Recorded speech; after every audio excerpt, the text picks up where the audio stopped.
we have often lost out on a lot of things from the child, which over this 1 week I have always been observing children passing by in the school and on the roads, and I recollected some things.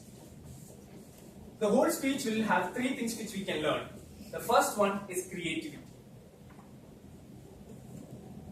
When was the last time you drew a picture or used a crayon? If you go to children and see them, they will always be surrounded by colors. They will be wearing colorful dresses, using crayons, sketch pen, and all those things.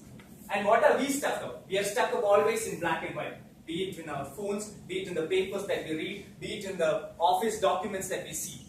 The whole point that we have to learn from the children here is that life is not supposed to be boring. Life is not supposed to be only black and white. Life is also supposed to be colorful.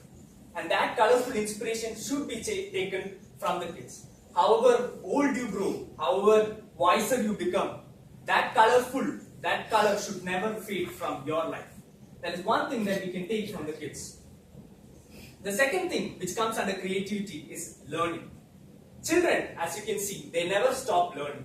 They always want to learn new things, discover new things. If you have a child in your house or you remember yourself as a kid, you will always be breaking something or making something. When was the last time we broke something? At one point of time we used to drop our phones and it used to break and we used to fix it back. Nowadays, falling phones don't even break. We don't even know how to fix that. So the whole point is that we need to learn that as well from the kids.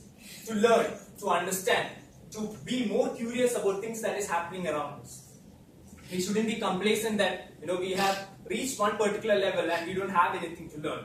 We should be constantly in the mood to learn more. That comes under creativity. Another thing that I admire about kids, which I often don't see in myself or others, is confidence. Confidence to question things. We all are very proud in saying that we are the Google generation. So if I have a doubt, I often go there and Google. We have lost the art of questioning, lost the confidence to question, lost the confidence to tell someone right on their face that I don't understand, which has resulted in us being less communicative, less interactive, and has lost us immense opportunities to learn from others, listen to others, and imbibe from others. Listening and questioning without feeling ashamed of yourself is one confident feature that we can take from the kids, but we often lack. Second thing which comes under confidence is the confidence to express. Often, as we grow up, we have been told by people not to express. If you see small kids running around, they express. So if they are happy, they will dance. If they are sad, they will be sad. Whereas we have been trained or we have been told that being adulting or being an adult means to cover your feelings. If you're feeling happy, if you're feeling, that's all. Whereas kids express, and that's the best thing that we need to take from the kids as well. The third part is compassion. Look at how kids are compassionate about everything around them. You notice kids and they will be observing the nature all around them. Whenever they are going, their eyes will be all around the place. You send them to a park and they'll be running around without their shoes, playing with the mud, getting their hands dirty. When was the last time we got our hands dirty? When was the last time we even went to a park? These are questions that we need to ask ourselves.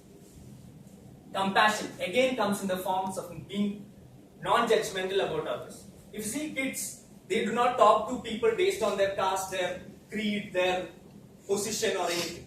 If you smile at them, they'll smile back at you. Even if you're a beggar on a street and if you smile at a kid, that kid will smile back at you. Which we often lack in our day-to-day life. So these are 3 things: confidence, compassion and creativity that we can still learn from the kids and carry forward. These are the emotional aspects of it. One thing physical as well. I don't know how much of this is true, but 2 weeks before I had a boil over here.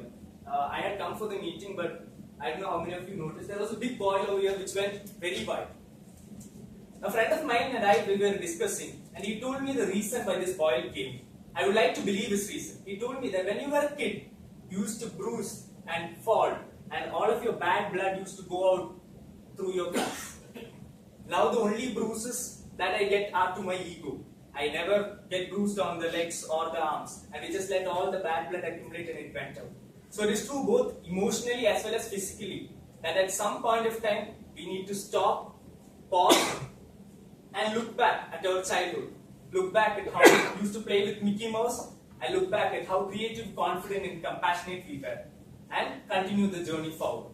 Thank you.